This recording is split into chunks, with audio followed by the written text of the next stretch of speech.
Hey everybody, how's it? Aloha.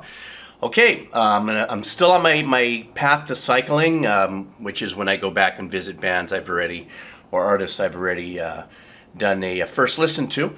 And I'm back to Radiohead, and I'm going to do Karma Police. And I know they're a lot more chill than a lot of the things that I've done here on the, pretty aggressive prog rock metal and stuff that I do. But I like all kinds of music. And at some point, even myself, I need to take a deep breath and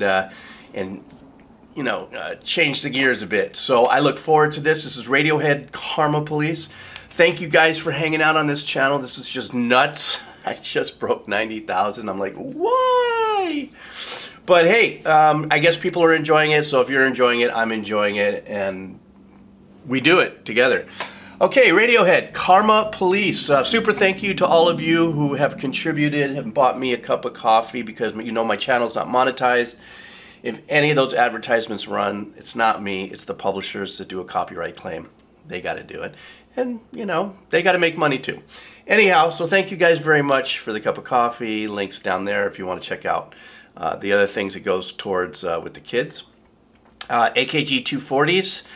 Link will be below. Link for Radiohead, Spotify, and songs and stuff will also be below. So, let's do this. All right.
This is what you'll get.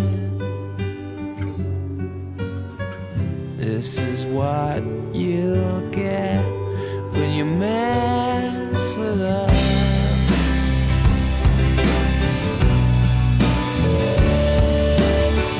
Karma Police. I've given all I can. It's not enough. I've given all I can, but we're still on the payroll.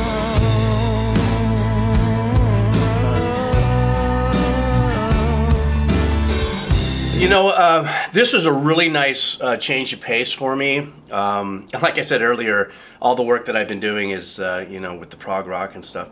This, first of all, what is the first thing that really stands out to me, the arrangements, the song is very well, simply written.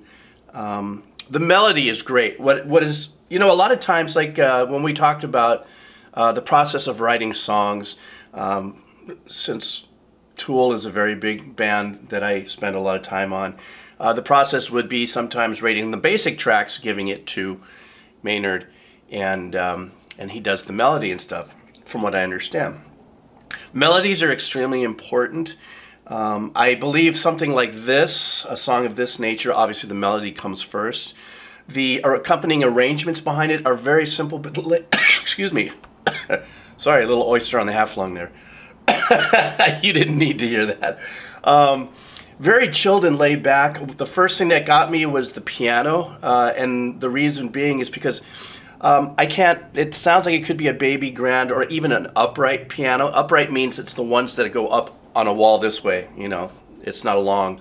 one that comes around this way, for those of which most of are people here who are not musicians, composers, and arrangers, and you're just the pure listener, of which I envy. All that being said, it has a slightly detuned vibe to it, and I really love that kind of it's honky-tonk style, but not being played in that way.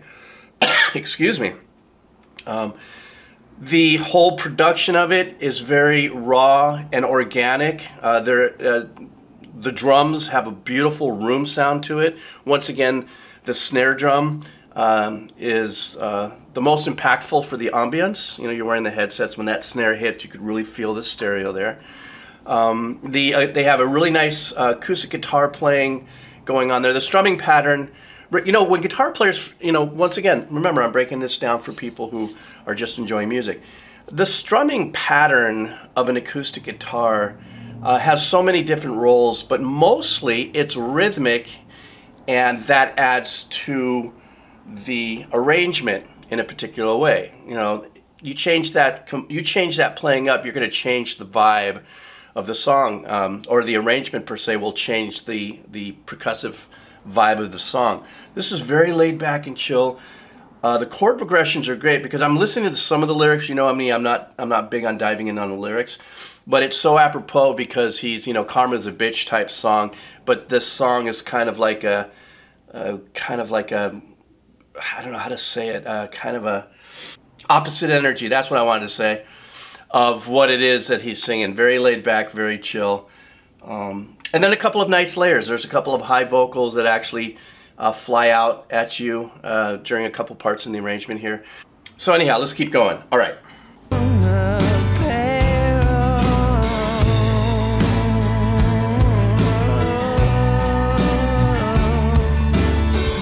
This is what you'll get. This is what you'll get. This is what you'll get when you mess with love.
Oh, that was a pretty trippy ending. Now, I do want to say one thing about what happened in that last half that I really super enjoyed as an engineer and a producer. So there was an obvious change in the sound you may have noticed in your headsets. If you're listening, if you're not listening, you still would have noticed it. And what they did is they completely flipped the mix on you, because now they went into this more wide of an ambient and kind of deeper sound. Before it was very intimate. You know, you had the drums, felt like it was right in front of you. You know, you were sitting in some kind of, you know, chill room. And that was actually the sound that the snare had. It was a small room sound. And you had the piano and you have the guitar. And there wasn't a lot of engineering dynamics there outside of just really clean engineering. But that ended when this last section happened, and then the engineering dynamics kicked in. And I don't know if you noticed, I do, because that's what I do, but all of a sudden the mix flipped, and they went into a really dynamic engineering move there where they actually sunk the piano way in the back. You could barely hear the piano. Then they put the guitar in stereo, whether it was played twice or post-effected as a double or something like that. The whole mix completely changed. His voice at the very beginning had very little or no ambient or reverb or post-effect on it, where it was completely affected in the second half.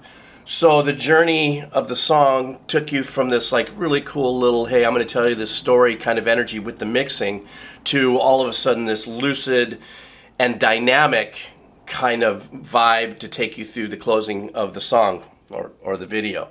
And then that last, you know, soundscaping noise that was very, you know, distorted and stuff like that. I don't know if that's part of the song or if that was in this music video, but I kind of like how that ended with the last little clink of the piano there. Anyhow, this was a very much needed break for me. I'm going to speed myself and ramp myself back up.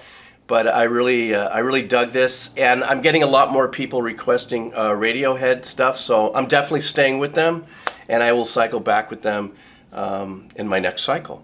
Anyhow, thanks for hanging out. Thanks for all the support. Thanks for, you know, geez, just hanging out, man. This has been really cool.